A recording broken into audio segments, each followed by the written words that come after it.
오늘 말씀의 제목을 당신은 나의 마음입니다 라고 그렇게 정해보았습니다. 그리고 이것이 오늘 제가 여러분들에게 드리고 싶은 사랑의 고백이기도 합니다. 여러분들은 제 마음입니다.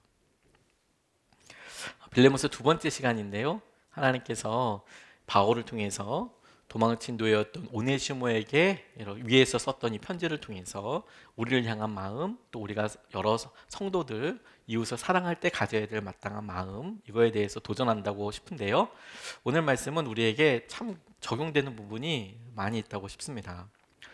저희 아이들이 어렸을 때, 물론 지금도 그렇지만 여름 휴가가 있으면 거의 부산에 내려가 있어요. 저희 처가가 부산에 있기 때문인데요, 저희는 명절 때 부모님을 뵐 수가 없으니까 명절 때 예배들이 있다 보니 이렇게 귀성길에 차를 끌고 간다는 것은 일단 상상할 수가 없고, 그 다음에 주일이 또 이렇게 있으니까 이런 차편이 정말 쉽지가 않기 때문에 항상 저희 친정 부모님들, 저한테는 친정이 아니지만 저희 장인어른 장모님한테도 항상 죄송한 마음이 있어요. 자주 뵙지를 못하니까. 휴가 때는 이제 거의 가서 거의 있습니다. 그리고 그건 첫 번째 이유이기도 하고요. 두 번째 이유는 돈이 안 들어요. 숙박비가 되지 않기 때문에 가서 같이 머물고 얼굴 보고 교제하고 밥 먹고 그러니까요. 근데 이제 우리 아이들은 거기 가서 이제 뭐 삼촌도 보고 할아버지도 보고 너무 좋고 사랑도 받고 맛있는 것도 먹고, 그런데 여름이니까 이제 가고 싶어 하는 데들도 있지 않습니까? 어디도 가고 싶고 어디도 가고 싶고. 근데 어느 순간에 애들이 야, 여기가 진짜 유명한 데래, 그래서 태종대 이런 데 끌고 가면 죽을라고 그래요. 걸어 다니니까 떼약빛에 걸어 다니는 거 너무 싫고 물 좋아하고 이제 그러니까 낙동강 유역에 그러니까 제가 이름은 알지만 모 수영장에 좋더라고요. 낙동강 유역에 이렇게 공원처럼 꾸며져 있는 데인데, 일단 내 식구가 들어가도 10,000원이면 충분했어요. 입장료가 굉장히 탁월한 선택 아닙니까? 만약에 여기 가까이 있는 어디 이렇게 뭐 좀 가면 한 사람당 몇만 원 하는데 내 식구가 들어가도 10,000원이면 딱 끝나니까 뭐 부담이 없어요. 음식 못 사갖고 들어가긴 하지만 사 먹는다고 해도 서울에 비하면 그렇게 그냥 서울의 웬만한 곳, 우리가 보통 먹을 때 떡볶이가 먹어도 한 3,000원, 양이 좀 적으니까 아유 비싸다 싶을지 모르지만, 다른 곳 물놀이 시설에서 먹는다고 생각하면 이건 완전 괜찮은 거예요. 그 정도는 얼마든지 해줄 수 있는 거예요. 주차비도 없고 그러니까 하루 정말 계속 애들 먹고 싶은 거 있다 그러면 먹을 거 다 먹이고, 그래도 5만 원에서 10만 원 이 정도, 10만 원까지도 안 나오는 것 같아요. 보통 그 정도면 하루를 아침서부터 저녁까지 물 안에 담궜다가 이렇게 계속 올 수 있는 거예요. 아이들 만족도도 높고 좋았습니다. 그래서 이제 거기에 이제 저희들이 가면 한 번, 두 번씩 가고, 한 주에도 몇 번 가고, 휴가 기간 동안에 다른 데 가는 거는 좀 그렇기도 하고, 이제 거기서 이렇게 있었는데, 저희 입장에서는 부산이니까 조금 마음도 느슨해지고 저희 가족들만 또 움직이니까 또 편안하지 않겠습니까?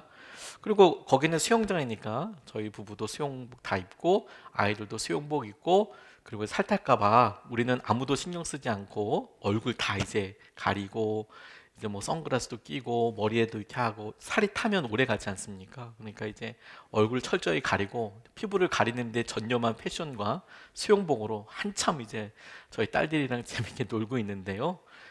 그 세상에 어떤 분이 이렇게 오시더니 안녕하세요 목사님 이렇게 인사를 하시는 거예요.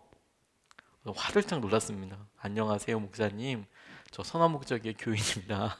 이렇게 얘기를 하셔서 너무 민망하더라고요. 뻘쭘하고요. 저희는 아무도 없을 거라, 설마 부산에 누가, 그 부산에서도 유명한 데가 아니에요. 무슨 부산에도 유명한 포인트들이 있거든요. 그래서 무슨 센텀시티 같은 데 가서 이렇게 이런 데가 있습니다. 제가 구체적으로 얘기하기는 좀 그렇고, 그런데 노는 곳이 있어요. 그런 데가 아니라 낙동강 유역에 조그만한 그 놀이시설에 거기에 인사를 하시더라고요. 야, 순간적으로 분위기 싸늘해졌습니다. 아무도 모른다고 생각했는데, 혹시나 그렇다고 제가 특별한 일을 하지는 않았어요. 근데 그분들도 가족이 오셨다고 하더라고요. 근데 문제는 저는 그분의 가족들을 다 모르고 그분은 저희 가족들을 다 본 셈이 됐으니까 뭔가 손해 보는 느낌? 뭔가 노는데 조금 더 제약이 생긴 듯한 느낌? 뭐 그런 게 들더라고요. 정말 당황했어요. 민망하기도 하고요. 이것은 우리 삶에 우리가 필요 없이 우리의 정보가 너무 이렇게 노출되는 것이 조금 힘들 때가 있지 않습니까? 그냥 뭐 이렇게 웬만큼 가서 이렇게 굳이 이름을 밝힐 필요가 없는 곳에 다 이렇게 정보가 드러나는 것은 쉽지 않죠. 근데 이건 조금 더 깊이 보면 우리 안에 우리 상황의 죄와도 연결되고 혹은 우리 삶의 연약함이랑도 연결돼서 오히려 되게 긍정적인 영향보다 부정적인 영향을 주는 경우들도 되게 많이 있어요. 제가 어떤 영화 설명을 보다 보니까 무릎을 치면서 공감했던 것이 있는데, 더 리더라는 영화를 어떤 분이 이렇게 평을 해 놓으신 거예요. 저는 그 영화를 보지는 못했습니다만, 더 리더라는 영화가 우리가 이끌다 이런 리더를 이야기하는 게 아니고 글을 읽는 사람 리더를 이야기하는 거였어요. 책을 읽는 사람 리더, 사람을 이끄는 지도자가 아니라 책을 읽는 사람. 그래서 2차 대전 때를 중심으로 해서 어떤 여자의 이야기라고 하는데요. 이분이 글을 못 읽었어요. 글을 못 읽어서 그 동네에 있는 어떤 어린 남자 아이로부터 이제 글 읽는 법을, 부끄럽지만 이제 글 읽는 법을 떠듬 이렇게 배워가기 시작했어요. 글을 전혀 못 읽던 분이 글을 이렇게 읽다가 이제 배워가고 책을 읽어가고 이런 기쁨을 알아가다가 헤어지게 됐답니다. 어떤 사정인지 몰라도 헤어져서 나중에 이 남자아이가 변호사가 되고 성인이 되었고, 그러다가 재판을 하게 됐는데 2차 대전 때 전범들, 그 중에서도 여성 수용소에서, 교도소 같은 거죠, 수용소에서 그 수용소에서 했던 여러 교도관들, 거기에서 일했던 그런 사람들을 재판하는 재판에 이 사람이 참여하게 된 거예요. 그런데 거기를 이렇게 보니까 자기가 예전에 글을 같이 읽어주고 했던 그 여성분도 거기 왔다라는 겁니다. 죄수로. 그 사람이 거기서 일을 했대요. 그래서 일을 한 것에 대해서 그게 나치에 협력한 거니까 책임을 져라, 이런 것들 때문에 이제 재판을 받는 과정인데, 같이 일했던 동료들이 전부 다 그 사람을 지목해서 그 사람이 책임이 있다, 나는 책임이 없다, 이렇게 막 얘기한 거예요. 그 사람이 다 잘못했다. 그런데 이 변호사가 된 이 남자가 보기에는 불가능한 일이었어요. 왜냐하면 저 사람은 글을 못 읽었기 때문에, 그때 당시에는 글을 못 읽었기 때문에 책임을 맡을 수도 없었고, 어떻게 하다가 가스 수용소에 가스 거기 들어가라고 사인을 할 수도 없었고, 그 사인이라는 것도 크게 의미가 없고 글을 읽을 수 없었기 때문에 거기서 나와 있는 모든 것들이 사실 다 본인의 의견이 아니라 주위에 있는 사람들이 일방적으로 누명을 씌운 그런 셈이 되는 거죠. 그래서 그거에서 쌓여진 형량이 적지 않은데 만나서 이야기를 하는 거예요. 밝히라고. 글을 못 읽었기 때문에 그게 아니라고 밝히라고. 그런데 이 여성분이 끝까지 자기가 글을 읽지 못한다는 것을 사람들한테 밝히는 것에 대해서 극도로 힘들어하고 어려워서 결국에는 그 죄를 다 뒤집어 쓰고 그냥 다 뒤집어 쓰는 그런 내용이랍니다. 전 되게 많이 공감이 됐어요. 우리 마음속에 단순히 그냥 우리의 모습이 어떻게 드러나는 수준이 아니라 꼭 감추고 싶은 것들이 있을 수 있지 않습니까?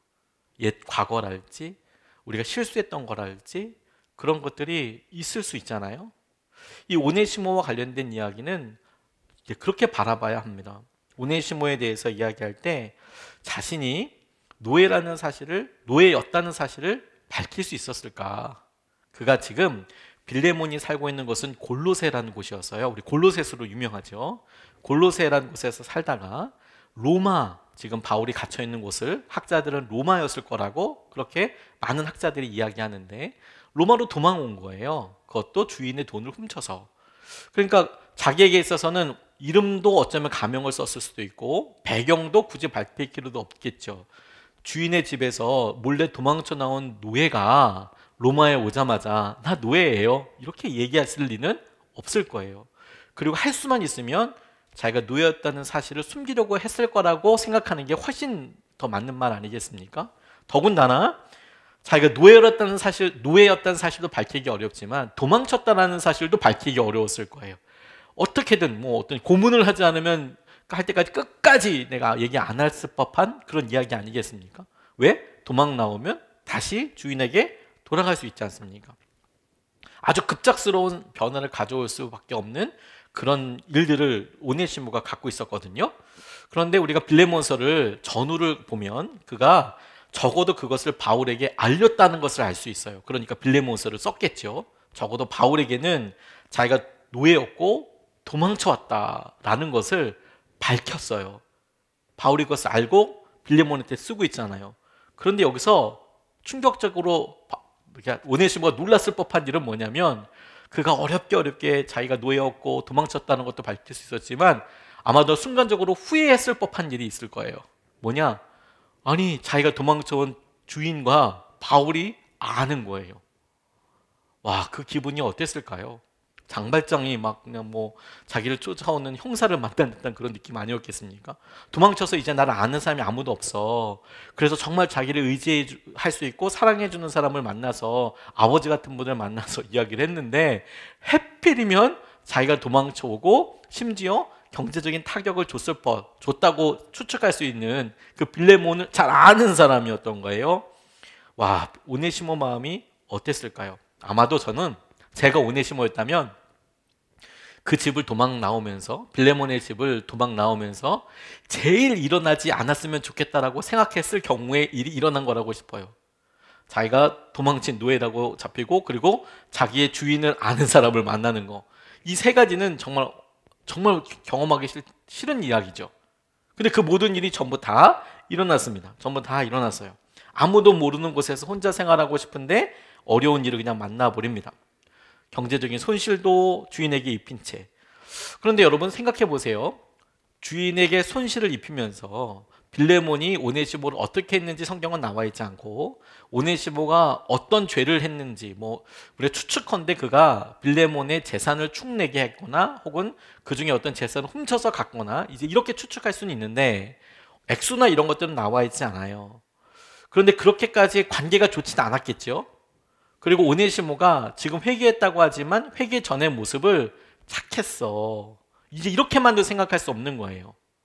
노예였는데 훔쳐서 도망간 사람을 그냥 빌레몬이 아주 나쁜 사람이었네, 그냥 핍박을 했나 보네, 그러니까 도망갔겠네 라고만 생각할 수는 없는 거예요. 그가 자기 삶에서 욕심이 있을 수 있고 그래서 가는 거죠. 그 하나 짐작해 볼 수 있는 또 다른 증거는 그가 바울을 감옥에서 만났다라는 표현이에요. 둘 다 같이 감옥에 갇혀 있는지 확실하게 알 수는 없습니다만 이 문장 가지고는. 그런데도 감옥에서 만났다라고 이야기할 때 이 오네시모가 적어도 바울을 전에 알아서 그렇게 가서 뭐 찾아간 게 아니라면 아마 감옥 안에서 만났을 가능성이 훨씬 높아요. 그러니까 해피엔딩이 아니에요. 오네시모가 지금 돈을 갖고 로마로 도망갔는데 그가 거기서 승승장구하다가 사람들에게 막 성공한 막 이런 장발장처럼 막 시장이 되고 이런 게 아니고 정말 힘들었던 것 같아요. 어려운 일을 당했던 것 같아요. 그래서 바울을 만났어요. 안 좋은 일을 당했거나 실제로 자기가 했거나 이럴 가능성이 높겠죠. 적어도 감옥에 들어왔을 법한 일을 그가 했거나, 로마에서도 새로운 신분으로, 혹은 그런 일을 당했거나 뭐 이런 일이죠. 근데 어찌됐건 간에 바울을 만났고 그가 주님을 만났던 것도, 새로운 삶을 살기를 결단한 것도 이 빌레몬서를 보면 사실인 것처럼 보입니다. 자, 그래서 바울이 오네시모에게 새로운 삶을 결단하도록 독려하고 그도 결단한 것이라고 생각되는데, 이 일을 풀어가는 과정에서 사랑하는 사람 빌레몬과 오네시모를 향한 바울의 마음을 우리가 같이 엿보고 싶어요. 그가 어떻게 이 일을 해결하고 있는가. 그의 편지에서 우리가 하나하나 그의 섬세한 마음을 살펴보고 싶은데, 첫 번째로 우리가 주목하고 싶은 것은 바울이 빌레몬에게 이야기하고 있는 것에서 사랑하니까 부탁합니다 라는 거예요. 사랑하니까 부탁해요. 8절, 9절 말씀을 보면 이렇게 나와 있습니다. 그러므로 그리스도 안에서 나는 그대가 마땅히 해야 할 일을 아주 담대하게 명령할 수도 있지만 우리 사이의 사랑 때문에 오히려 그대에게 간청을 하려고 합니다. 나 바울은 이렇게 나이를 많이 먹은 사람이요 이제는 그리스도를 전하는 일로 또한 갇힌 몸입니다 라고 그 자신이 이야기하고 있습니다. 사랑한다면 기회를 주고 생각하도록 도와줍니다. 명령하지 않고 서로가 자신의 권리를 주장한다면, 이렇게 해야 해 당신, 내가 그럴 만한 자격이 있어, 내가 이것도 못해. 이런 식으로 이야기하면 싸움이 날 수밖에 없죠. 혹은 아무런 연결점을 찾을 수 없습니다. 그런데 서로가 상대방의 권리를 생각해주고 상대방의 마음을 인정하면 그러면 나아질 수 있는 방법이 있어요. 그게 뭐냐면 명령이 아니라 부탁하는 거, 간청하는 거예요. 이건 다만 행동을 말하는 게 아니라 마음의 중심과 태도를 이야기하는 겁니다. 이렇게 하는 건 너무 당연해. 내가 이렇게 했으니까 그 사람이 내게 이것을 해주는 것은 너무 당연해. 명령이라 함은 말로써 당신이 이렇게 해야 해. 이제 이런 표현을 포함해서 조금 더 포괄적으로 넓게 우리 마음속에 당연히 그렇게 해야지. 그렇게 해줘야지. 내 말 들어야지. 내 뜻대로 해야지. 이렇게까지 확대해서 생각할 수 있어요. 그런데 바울은 어떻게 이야기하냐면 사랑하기 때문에 명령하지 않고 부탁한다라고 이야기하고 있어요. 바울이 그 이유를 바울과 빌레몬 사이에 사랑하기 때문, 사랑이기 때문에, 사랑의 관계이기 때문에 라고 그렇게 표현하고 있는 거죠. 이게 우리가 너무 중요한 일이라고 싶습니다. 부부 사이에도 사랑하기 때문에 지켜야 될 예의가 분명히 있습니다. 오히려 사랑하기 때문에, 친밀한 관계이기 때문에 지켜야 될 예의가 더 있다고 저는 생각이 들어요. 하지 말아야 될 말이 더 많고, 그리고 반드시 그렇게 해줘야 될 일도 너무너무 많은 거죠. 차라리 모르는 사람이라면 그렇게까지 하지 않더라도 앞으로 평생 같이 보고 죽을 때까지 봐야 되기 때문에 하지 않아야 될 말도 많고 따라줘야 할 일도 너무너무 많은 거죠. 그걸 막 따라주면 내가 억지로 따라준다 이게 아니라, 명령이 아니라 부탁하듯이 서로가 서로에게 기대하고 서로가 서로를 용인하며 간다라는 것이죠. 우리 교회가 우리 기획위원회가 만장일치를 하고 있습니다. 사람이 많지도 않고 근데 처음부터 그렇게 지켜왔어요. 그런데 어떤 때는 효율적이 않을 때도 있어요. 효율적이라고 이야기하는 것은 뭐냐면 빨리 어떤 결정을 내린다든지, 혹은 어떤 것에 있어서 한 사람 두 사람이 조금 더 생각하더라도 그냥 빨리 결정을 해간다든지, 이렇게 어떤 속도라는 거, 빨리 한다 그러면 효율적이지 않은 면이 있어요. 왜? 서로 설득해가는 시간도 있고 기다려야 하는 시간도 있고, 그리고 그렇게 기다리면서 이해시켜야 하기도 하고, 그래서 주님을 위해서 함께 기도하지 않으면 대책이 없는 경우들이 많거든요. 어떤 기준으로 묶어야 될까, 해야 될까. 그러니까 거기에 마음속에서 자연스럽게 내가 명령하고, 혹은 서로가 서로에게 이게 내가 확실하게 아는 분야야 얘기하기 전에 우리가 이야기를 하고 부탁을 하게 되는 거죠. 이건 어떻게 되는지, 어떻게 해야 하는지. 파송 선교사님들 복귀하실 때 저 개인적으로 저한테 오셔서 질문하시는 분들이 아주 여럿 있으셨어요. 뭐 어떤 질문들 하시냐면요, 목사님 저 돌아가요 말아요, 이런 이야기들을 많이 질문들을 하세요. 네, 올해는 안 하셨지만 처음에는 그런 질문하시는 분들이 정말 많으셨어요. 목사님 저 어떻게 할까요? 개인적으로 오셔서 저 돌아가요 말아요, 이렇게 이야기를 하세요. 도대체 저한테 어떤 이야기를 듣기 원하셨는지는 뭐 잘 모르겠지만 아마 저를 아끼는 마음 때문에 그렇게 물어봐 주신 것 같아요.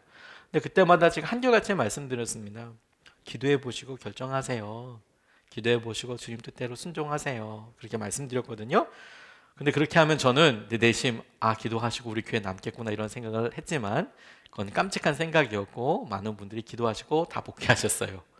많은 분들이 이제 저한테 물어보신 분들은 다 복귀하시더라고요. 그리고 어떤 분들은 자신이 필요로 하지 않는 것 같다, 저한테 목사님이 나를 필요로 하지 않으시는 것 같다, 너무 섭섭하더라고요. 큰 오해고요. 그럴 리가 있겠습니까?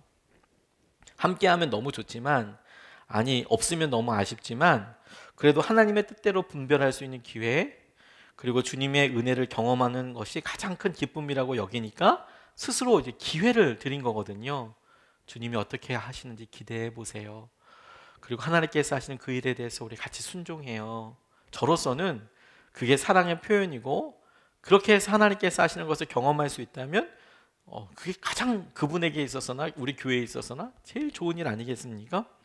비록 그러면 저의 바람과는 다른 결정들을 하시는 경우가 참 많지만, 제 경우에 내 기도하면서 그렇게 결정해 보시죠 라고 얘기하면 이렇게까지 얘기를 드리면 이분이 따라오시겠구나, 이런 경우는 생각보다 많지 않더라고요. 그러면 그냥 본인이 기도해 보시고 원하시는 대로 그냥 하세요. 네, 이렇게 하시죠. 그래도 그게 그분에게 있어서 사랑이라고 생각하고 그분이 성장하고 성숙하실 수 하는 기회라고 생각하고, 그리고 그분이 제게 해 주신 말, 제 앞에서 해 주신 말, 그 말을 그대로 믿어드리고, 뒤에서 어떤 말을 따로 하실 수도 있잖아요. 들려오는 말들이 있을 수 있잖아요. 그 말보다 제게 직접 해주신 말을 그냥 그대로 믿고, 그렇구나, 그렇게 생각하시는구나. 그게 사랑하니까. 제가 무슨 목사이기 때문에 명령할 수 있는 위치도 아니잖아요. 전 아예 그렇게 생각해요. 목사이니까 명령하는 사람이라고 생각하지 않습니다. 요즘 이제 그런 생각은 듭니다. 가끔 어떤 목사님들 보면 카리스마틱하게 막 이제 막 이야기하고 이렇습니다 저렇습니다 얘기하시는 분들 보면, 교회가 막 크게 막 부흥하는 걸 보고, 야, 저렇게 해야 되는 건가? 근데 저는 그렇게는 못할 것 같아요. 주님의 방법인가에 대해서 그분이 생각하는 것과 제가 생각하는 게 다르니까, 그분이 생각하는 건 또 그분대로 뜻이 있을 거고, 저는 그렇게 생각하진 않으니까. 근데 저는 바울의 의미가 너무 맞다고 싶어요. 사랑한다면 기다려주고, 부탁하고, 기회를 드리고, 그게 중요하다고 싶어요. 그래서 우리 자녀들에게도 사랑하기 때문에 선택할 수 있도록 기회를 주고, 남편에게, 아내에게 사랑할 수 있기 때문에 기회를 주고 부탁하고, 그 말은 내가 원하지 않기 때문이 아니고요, 원하는데 그걸 신뢰해주고 그것까지도 내가 감내하겠다라는 그런 결단이죠. 이게 바울이 빌레몬에 대한 마음에서 발견할 수 있는 첫 번째라고 싶어요. 아, 사랑하니까 더 예의를 차리고 부탁하게 되는 거구나. 그냥 자신의 의견을 막 혼자만 얘기하는 게 아니라 부탁하고 공감하려고 하고 이해하려고 하는 것. 두 번째, 관계에서 배우고, 오늘 저는 이것이 제게도 있어서 이루어지게 될 재산이 되었으면 좋겠다라고 기도하게 되는 게 뭐냐면, 갇혀 있을 때, 어려울 때 진정한 관계가 시작돼요. 갇혀 있을 때, 어려울 때 진정한 친구를 만들 수 있는 기회를 잡아요.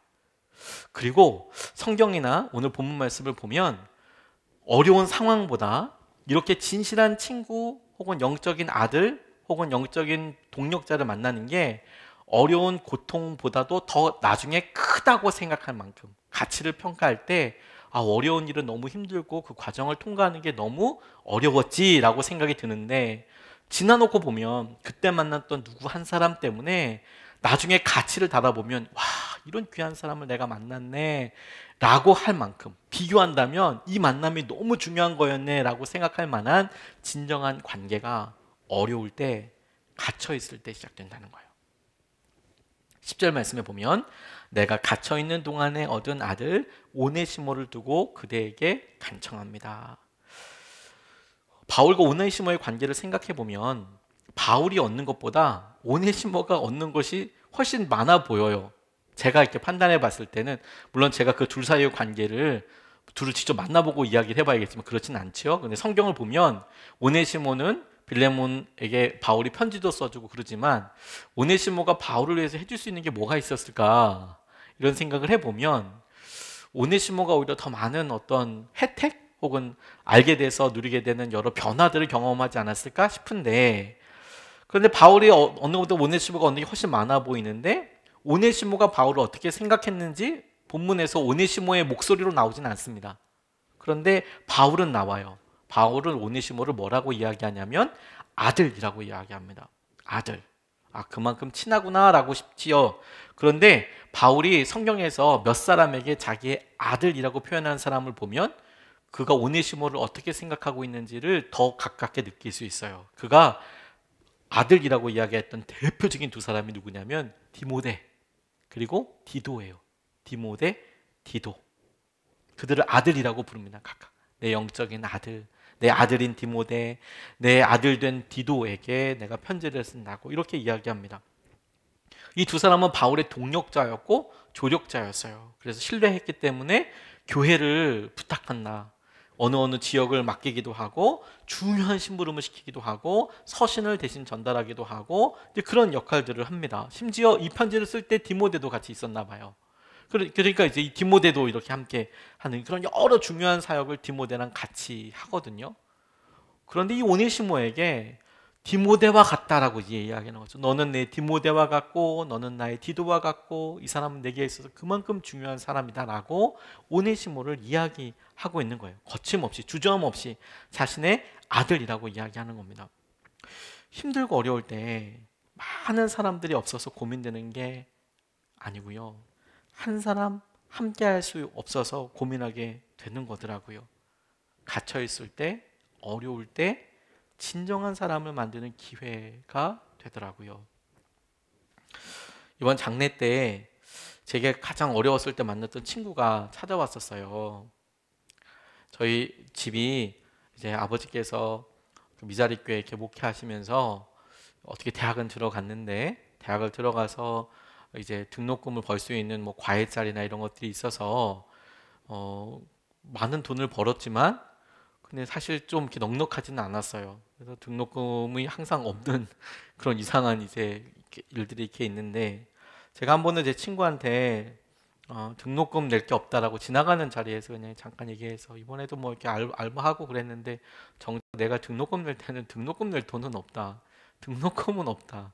아마 그런 이야기를 이렇게 쓱 지나가면서 했나 봅니다. 등록금 낼 때가 됐는데 친구한테서 전화가 왔어요. 좀 와보라고 잠깐 와보라고. 그래서 보통 저희들이 친한 친구들 고등학교 3년 내내 같은 반이었거든요. 그래서 친구니까 뭐 보통 무거운 짐 나를 때나 그냥 쓸데없는 일도 부르고 그랬어요. 뭐 이삿짐 나눌 일 있으면 와서 이제 같이 이삿짐 나르고 일단 뭐 돈 안 주고 부려먹을 수 있는 서로 이제 친구들이잖아요. 야 와서 너 짐 좀 날라라 뭐 이러면 흉어물 없이 가서 그렇게 일하고 그럴 만한 친구였기 때문에 뭐 잠깐 와보라고 그래서 그 집에 찾아갔죠. 그랬더니 뭐 밥 먹고 그런데 뭐 이사할 기미는 없고 저한테 이제 봉투 하나를 이렇게 내밀으면서 저한테 등록금 내라고 이야기하시더라고요. 그 어머니가 저는 진짜 너무 정말 망신하게 빵 맞은 느낌이었어요. 그렇게 기억해주고 그 기억해준 것을 또 어머니께서 그렇게 뭐 받아주셔서 작은 돈이 아니지 않습니까? 대학 등록금이 지금도 작은 돈이 아니죠. 그때도 지금보다 쌌다고 하지만 그거야 물가 상승률이나 뭐 이렇게 하지만 그때도 등록금이 부담 안 된 적이 우리나라에 뭐 단 한 번이라도 있겠습니까? 웬만한 집안에서 등록금을 한 번에 낸다는 것은 사실 조금 부담이죠. 뭐 재벌가 빼고는 쉽지 않죠. 근데 등록금을 이렇게 주셨어요. 근데 그 며칠 사이에 어떻게 집에서 뭐 대출을 받고 그랬는지 이제 등록금을 늦게라도 냈습니다. 내서 어머니께 이제 그거 안 받겠다고 그렇게 말씀을 드리고 어머니께서 이제 봉투에서 용돈을 좀 꺼내서 이렇게 주신 것 같아요. 그리고 오면서 버스에서 이제 하염없이 울었던 것 같아요. 고마워서 너무 친구가 고맙고 어머니가 너무 감사해서 그래서 정말 많이 울었던 기억이 나요. 그런데 그 친구가 이번 장례 때 이렇게 장례 때 연락을 받았는데 본인이 직접 오지 못하니까 주일 예배에 이렇게 왔어요. 주일 예배에 와서 오는데 너무 너무 고맙더라고요. 서로 이제 결혼할 때만 이렇게 가고 그리고 결혼해서 연락도 한 20년 정도 못 하고 그랬는데 그런데 이제 제가 이렇게 보내고 뭐 이렇게 하다가 그 친구는 연락처도 없어서 못 보냈는데 저희 교회 홈페이지에 들어와서 봤다가 그거 이제 기억하고 왔더라고요. 이제 고등학교 1, 2, 3학년 때 힘든 일이 많았었거든요. 그런데 그때 가만히 보니까 제게 참 좋은 친구들이 남아있더라고요. 사역하면서도 그렇습니다. 정말 힘들고 어려웠을 때 제 마음속에 제가 어떻게 해야 될지 모를 때 하나님께서 그런 어려운 시기와 과정들 가운데 기가 막힌 분들을 만나게 해주셨어요. 만나게 해주셨어요. 제 마음속에 한계를 느낄 때 사역자들은 언제가 제일 힘드냐면요. 더 이상 나아지지 않는다라는 생각이 들 때 자기 스스로를 계속 이제 닦아 세웁니다. 어떻게 하면 더 하나님의 뜻대로 순종할 수 있을까? 혹은 어떻게 하면 조금 더 발전할 수 있을까? 어떻게 하면 조금 더 내가 더 간절하게 나아갈 수 있을까? 기업이나 이런 데는 수치로 이게 나오잖아요. 수치로 이렇게 나오지 않습니까? 근데 저는 저희 교회를 평가할 때 출석 인원수 뭐 그걸로 부흥이라고 생각하지 않고 뭐 재정 이런 것도 그렇고 그런 게 아니라 어떻게 순종하는지 주로 이런 것들이 영적으로 뭐 수치를 매길 수가 없잖아요. 그러니까 계속 갈망 같은 게 있어요. 어떻게 하면 조금 더 우리 교회가 예수님 뜻대로 가냐. 그러다 보면 막 별의별 생각들을 다 하게 되고 도전을 해보게 되죠. 근데 이게 수치로 어떻게 평가가 안 돼요. 비포 애프터가 굉장히 애매한 경우들이 많죠. 그래서 막 답답하고 힘들고 어떤 때는 눌림도 오고 막 우울감도 와요. 이런 정체감이 굉장히 오래될 때 이대로 그냥 하나님께서 어떻게 하는지 모르겠다. 설교 시간 때는 계속 이야기를 하지만 정작 설교를 준비하면서 칼 끝에 서는 느낌일 때가 많거든요. 막 부어주실 때는 너무 기쁘지만 주님 어떤 말을 해야 합니까? 어느 순간에 확 그런 말이 없는 공허함 앞에 만나면 정말 두려워요. 그렇다고 지어낼 수는 없지 않습니까? 그러면 그때가 제게 있어서 영적으로 제일 많이 씨름하는 때인 것 같아요. 근데 그럴 때마다 주님께서 사람을 통해서 만나게 해주세요. 저 올해도 김인기 목사님 딱 그 중요한 시기에 하나님께서 만나게 해주셨어요. 올해를 넘어오면서 어떻게 해야 할지 하나님 앞에 간절히 구하는데 전화하면서 또 말씀을 통해서 진정한 주님께서 주신 좋은 믿음의 선배님을 또 만났구나. 그리고 또 본인이 또 대학교 선배이기도 하고 대학원 선배이기도 하고 좋은 선배님을 내가 만났구나. 어려운 시간대 보니까 마음을 조금 열거나 혹은 그런 관계를 통해서 진정한 관계들을 만날 수가 있게 되더라고요. 그래서 어려운 시기를 겪고 있는데 진정한 관계를 그러니까 마음을 좀 열지 못하고 그런 관계를 못 찾는다면 손해보는 거일 수도 있겠구나.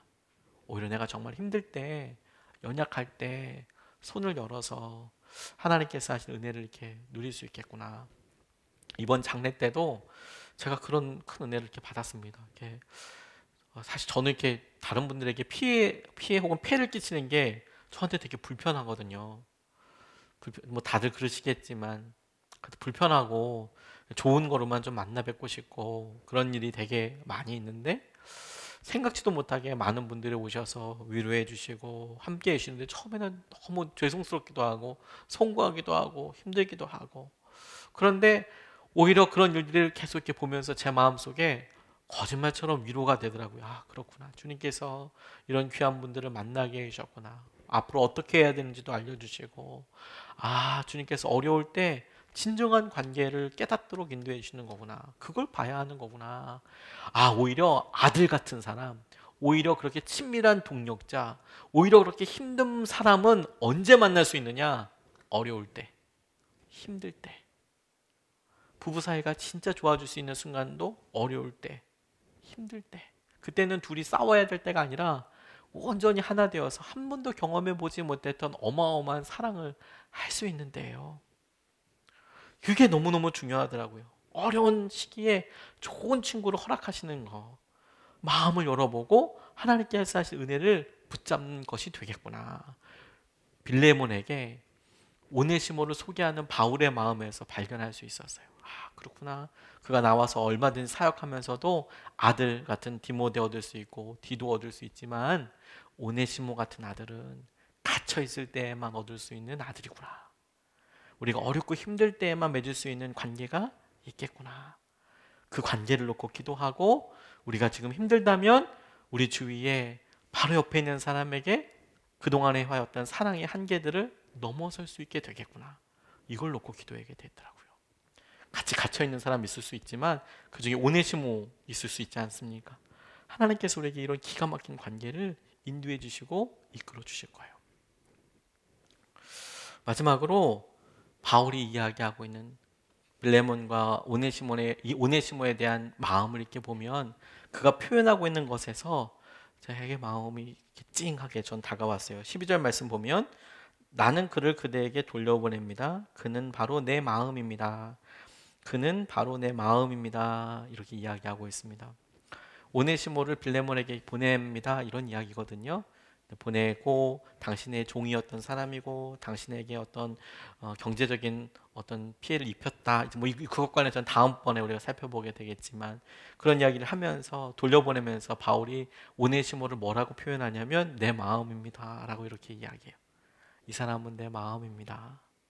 혹시 여러분들은 누군가를 설명할 때 그 사람은 내 마음과도 같은 사람이에요. 이렇게 표현하는 사람 할 만한 분들이 계세요? 이 마음을 표현하는 헬라어 단어가 스플랑크논이라는 단어를 쓰는데요. 원래 창자라는 뜻이에요. 창자라는 뜻. 우리 애정이라는 뜻도 있는데 주로 어떤 표현이냐면 우리가 아이가 아파요. 그러면 울죠, 애가. 그러면 엄마가 뭐든 해보고 이렇게 하는데 뭐 어떻게 해도 낫지가 않아요. 근데 그게 아주 오래 가요. 그럼 나중에 애가 끓어요. 애가 끓어요. 어머니가 아프세요. 아버지가 아프세요. 그런데 그걸 놓고 같이 사랑하고 그렇게 함께해요. 그런데 계속 그렇게 어렵고 힘든 모습을 보여요. 그러면 애가 타요. 창자가 끊어진다고 하잖아요. 그렇게 얘기할 때 스프랑크론, 창자, 애정, 마음이라는 표현을 할 때 스프랑켄소마이, 이게 내가 그렇게 애가 끓듯이 슬퍼하다, 이런 뜻이에요. 그러니까 그가 내 마음입니다. 그가 내 새끼손가락이에요. 그가 내가 가장 고민하는 사람입니다. 내가 이 사람 얘기하면 애가 끓어요. 이런 표현, 이 사람은 내 마음입니다. 이렇게 이야기하고 있는 거예요. 저희 말씀을 묵상하면서 바울의 마음과 또 바울이 이렇게 표현하는 것이 얼마나 행복한 일인가, 이런 생각이 이렇게 들었어요. 함석헌 선생님이 쓴 그 유명한 그 사람을 그대는 가졌는가 라는 그런 시가 있죠. 글이 있죠. 아마 많이들 아실 겁니다. 이런 거예요. 말리길 나서는 길, 처자를 내맡기며 맘 놓고 갈 만한 사람, 그 사람을 그대는 가졌는가. 온 세상 다 나를 버려 마음이 외로울 때에도 저 마음이야 하고 믿어지는 그 사람을 그대는 가졌는가. 탔던 배 꺼지는 시간 구명대 서로 사양하며 너만은 제발 살아다오 할 그 사람은 그대는 가졌는가. 불의의 사형장에서 다 죽여도 살려두거라 일러줄 그 사람을 그대는 가졌는가. 잊지 못할 이 세상을 놓고 떠나려 할 때 저 하나 있으니 하며 빙긋이 눈을 감을 그 사람을 그대는 가졌는가. 온 세상의 찬성보다도 아니하고 가만히 머리 흔들 그 한 얼굴 생각에 알뜰한 유혹을 물리치게 되는 그 사람을 그대는 가졌는가. 이거는 여러 번 읽을 때마다 마음이 너무 이렇게 도전이 되죠. 제게도 그런 사람이 있는지, 여러분에게도 그런 사람이 있으신지요. 그런데 여러분, 오늘 이 바울의 말과 함께 그리고 함석원 쌤이 이야기한 글을 이렇게 보면 같이 오롯이 겹쳐지고 우리에게 강조되는 부분이 있어요.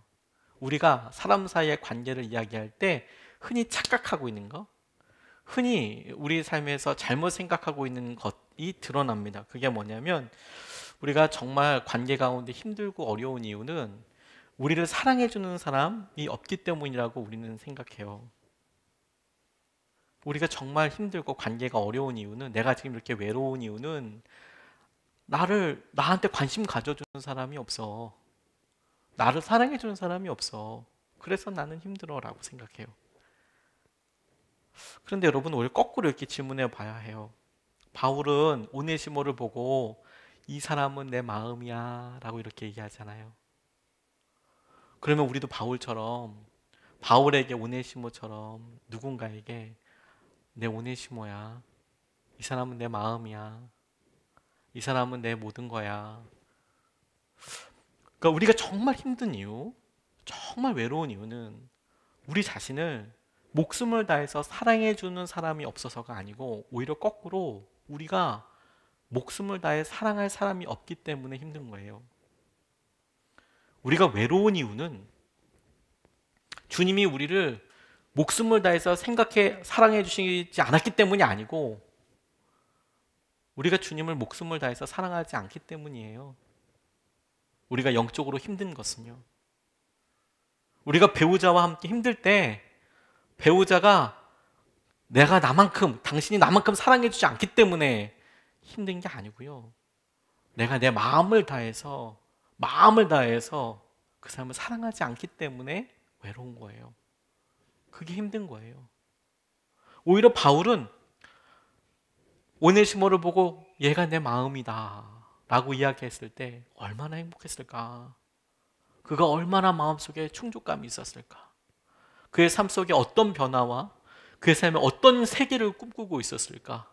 어떤 기대감을 가지고 있었을까. 저는 그렇다면 너무 행복했을 거라는 생각이 들었어요. 우리가 정말 힘들고 어려운 이유는 나를 사랑해주는 사람, 나를 인정해주는 사람, 나를 믿어주는 사람이 없기 때문이기보다, 그것도 중요한 요소이지만 오히려 아주 가끔은 전혀 거꾸로, 나는 그렇게 지금 내 주위에 내가 아내를 위해서, 남편을 위해서, 내 자녀를 위해서, 부모를 위해서, 내 마음입니다. 이 사람은 내 마음이에요. 이 사람 대신 내가 죽어야 돼요. 죽을 수 있어요. 내 마음이에요 라고 사랑하는 사람이 있는가? 지금 내 사랑은 그렇게 불타고 있는가? 지금 내 사랑은 그렇게 창자가 끓듯이 그렇게 내가 지금 사랑하고 있는가? 그게 없어서 힘들어요. 그게 없어서 우리가 마음이 이런 거예요. 그게 없기 때문에 마음이 이렇게 지치고 아픈 겁니다. 이게 우리에게 너무너무 중요한 도전이라고 싶어요. 예수님께서 우리를 향하여서 한 번도 당신의 사랑을 저버린 적이 없어요. 근데 신기하죠. 우리가 소위 영적으로 충만하다고 할 때는 주님께서 우리에게 주신 사랑을 우리가 그게 또 커졌거나 낮아졌기 때문입니까? 그런 적은 한 번도 없었어요. 예수님은 늘 십자가에서 당신께서 우리에게 보여주신 것을 최상급으로, 항상 최고로 우리에게 증명하시고 계시죠. 근데 언제 우리가 영적으로 충만해지고, 언제 우리가 다시 일어서게 되고, 언제 우리가 우리 관계 가운데 있는 어려움들 돌파하게 됩니까? 주님의 사랑은 한 번도 변하지 않았는데 우리의 사랑이 주님에 대해서 그와 같이, 나도 십자가에서 나를 사랑하신 주님 때문에 나도 주님을 그렇게 사랑하겠습니다라고 결단하게 될 때 우리에게 진짜 회복이 있는 거잖아요. 우리가 그걸 놓쳐요. 그걸 놓쳐요. 다시 한번요, 우리가 힘들고 어렵고 외로운 이유는 우리가 사랑을 못 받아서가 아니에요. 우리가 어느 순간에 사랑하기를 그쳤기 때문이에요. 우리가 마땅히 사랑해야 될 사람에 대해서, 심지어 가족과 부모님과 자녀들에 대해서도. 박범신이라는 분의 산문집에서 남자들 쓸쓸하다, 이런 글에 남자가 어떻게 길러지고 가정이 되고 마침내 헛개비처럼 상실되어 가는지를 이렇게 담담하게 그 책에서 풀어낸데요. 그 책에 이런 문장이 나온답니다. 아버지는 또 속으로 저승사자를 향해 외치고 있었을 것이다. 이거는 그 남자들 쓸쓸하다는 글에 나오는 인용문입니다. 아버지는 또 속으로 저승사자를 향해 외치고 있었을 것이다. 난 지금 못 가. 저 어린 것들 때문에 못 가. 나는 아버지야. 아비 노릇 저거 클 때까지는 해야 해. 무슨 말인지 상상이 가세요? 자기가 이제 죽을 때가 됐는데 난 못 가겠다. 내가 내 새끼들, 내 아이들 그래도 어느 정도 자기 앞가림 할 수 있을 정도까지는 내가 살고 죽어야겠다라고 저승사자와 싸운다, 뭐 이런 이야기인 것 같아요. 인용 보니까 앞뒤는 무슨 얘기인지 모르겠지만 추측하고 상상하건대 뭐 죽을 병에 걸렸다든지 그런 한계들 가운데 용감하게 아버지가 내가 우리 아이들 클 때까지는 내가 절대 눈 감을 수 없다라고 이제 그렇게 항변하는 그런 이야기가 나오나 봅니다. 이 글을 읽었던 어떤 여성분이 이 글을 읽으면서 여성분이 자기 아버지가 57 젊은 나이에 이루었던 아버지께서 먼저 돌아가셨다는 생각을 했대요. 이 박범신이라는 분의 이 인용문을 이렇게 글을 읽다가 자기 아버지 57살 젊은 나이에 돌아가시죠. 그걸 읽고 며칠 밤을 울었대요. 며칠 밤을. 아버지가 살아계시는 동안 가족 앞에서 우시는 모습을 보지 못했대요. 이 여성분은. 아버지가 힘들다, 나도 외롭다 말했어야 했는데 한 번도 그렇게 얘기를 안 하신 거예요.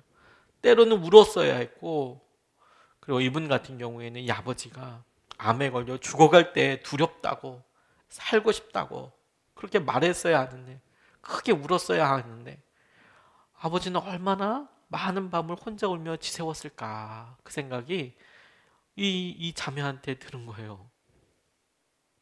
그런데 나중에 이렇게 보니까 엄마는, 이 여성분의 어머니는 아버지가 우는 것을 딱 한 번 본 적이 있었대요. 아버지가 병원에서 암 선고를 받던 날 의사가 담도암입니다. 마음의 준비를 하셔야겠어요. 6개월 정도 남았습니다. 하고 무심하게 그렇게 이야기하더래요.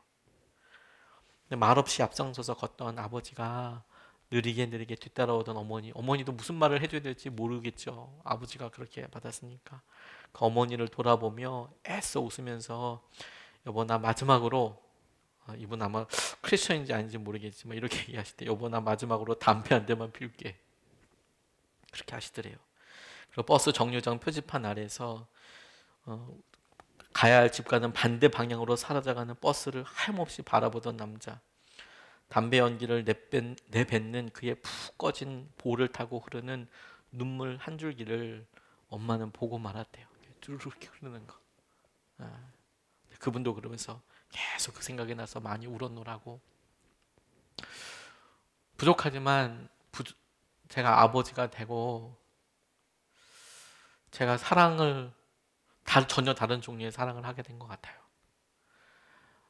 부족하지만 제가 결혼을 하고 제가 결혼하기 전에 갖고 있었던 여러 생각을 제가 사랑이라고 생각했던 여러 영역을 넘어서 제가 무엇을 위해서 땀을 흘려야 하고 무엇이 제 삶의 목적인지 결혼하면서 더 깊이 알았고 제게 사랑하는 아이들이 생기고 나서 저의 수고가 무엇 때문인지 더 알게 됐고 담임을 시작하면서 여러 성도님들을 만나면서 제가 무엇 때문에 사역을 하는지도 더 많이 알게 됐어요.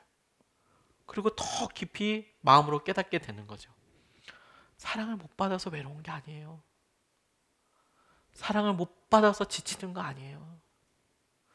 사랑을 받는 것은 굉장히 중요한 일이고 그것이 우리에게 실제로 힘이 되는 것도 사실이고 그것이 꼭 필요한 일임에도 사실이지만 대부분 그것은 우리 스스로가 결정할 수 없어요.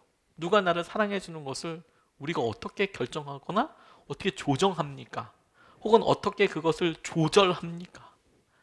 그건 우리가 어떻게 할 수 없는 영역이에요. 그런데 그것보다도 더 많이 우리에게 영향력을 끼치고 우리의 마음에 말할 수 없는 힘을 갖게 하는 것은 내가 우리 아이들의 아빠이고 엄마이고 그래서 나는 물러설 수 없고 내가 한 사람의 남편이고 아내이고 그게 거룩하여서 내가 결단코 쓰러질 수 없고 나를 여전히 믿어주시는 우리 아버지, 우리 어머니 때문에 내가 돌이키지 않고 내가 죄의 유혹을 나를 믿어주신 하나님 때문에 내가 죄의 유혹에 넘어가지 않고 그것에 대해서 내가 더 사랑하겠다는 마음으로 내 마음을 다해서 드리는 그것으로 넘어서게 되는 거예요. 넘어서게 되는 거예요. 큰 사랑으로 우리가 그렇게 하게 되는 것이죠. 예수님 때문에 그만큼 사랑하게 돼요. 남편을, 아내를, 자녀를 사랑받지 못했다고 힘들어하지 말고 사랑하지 못했음을 두고 기도해야 해요. 그의 마음에, 그녀의 마음에, 그 사람의 마음에 내가 없는 것 때문에 슬퍼하지 말고 그 사람이 내 마음이 아닌 것을 놓고 그 사람이 나의 오네시모가 아닌 것을 놓고 아파하고 회개해야 해요. 주님께서 거기에 은혜를 주시고 회복을 주시고 놀라운 주의 능력을 거기에 숨겨두셨어요. 그게 주님의 마음입니다. 주님께서 이 땅에 사셨을 때 주님께서 우리에게 베풀어 주신 사랑에 비한다면 그 사랑에 비견할 만한 사랑을 받은 적이 여러분 있으셨던 것 같습니까? 단 한 번도 없었습니다. 주님께서 우리에게 보여주시라고 했던 사랑에 비한다면 살아생전에 제자들이 보였던 사랑이나 존경이나 이런 것들은 비교가 안 됐어요. 근데 주님은 행복하게 기쁨으로 고통을 마주하실 수 있으셨을 것 같아요. 우리에게 많은 사랑을 받으셨기 때문이 아니고 주님께서 우리를 많이 사랑하셨기 때문에 십자가를 지실 수 있으셨어요. 우리도 똑같이 할 수 있습니다. 사랑하겠다는 마음으로. 지금 오늘 우리가 우리 주위에 있는 사람에게 내가 바울이 되게 해주십시오. 우린 늘 땡깡 놓잖아요. 나를 오네시모처럼 사랑해주는 사람이 좀 있게 해주세요. 지금 날 좀 알아주는 사람이 있게 해주세요. 그런데 그게 아니고 지금 제가 바울이어서 내가 오네시모를 사랑하듯이 내게 오네시모가 있게 해주세요. 내 마음이 있게 해주세요. 그에게 그게 주님의 마음이라고 믿습니다. 오늘 같이 찬양하면서 이 말씀을 좀 같이 묵상하고 기도하고 싶어요. 지금 우리 마음이 선한 것이 하나도 없습니다. 온통 이제 나 중심이에요. 우리 중심이에요. 뭐 지금 이 상태였으면 우리 주위에 있는 오네시모는 5만 번도 더 죽었을 거예요. 야, 너 진짜 나쁜 거 아니냐? 너 진짜 양심 없는 거 아니냐? 너 노예잖아. 네가 자격이 있냐? 너 도망쳤잖아. 너 잡혀가서 너 고통을 받는 게 그게 너 대가를 지불해야 되는 거 아니야? 너 돈도 훔쳤다며. 경제적으로 어려움이 있다며. 그러면 죽어야 되겠네 너. 우린 이런 평가를 가지고 있죠. 그렇지 않습니다, 여러분. 우리는 주님께로부터 그런 마음과 사랑을 받은 사람이잖아요. 선한 거 없어요. 그런데 주님께 드리면 주님께서 우리 사랑으로 안으시고 새롭게 하시고 사랑할 수 있는 마음을 주세요. 주님의 뜻이 이루어지게도 하십니다. 오늘 찬양하고 오늘 말씀 붙잡고 함께 기도하겠습니다.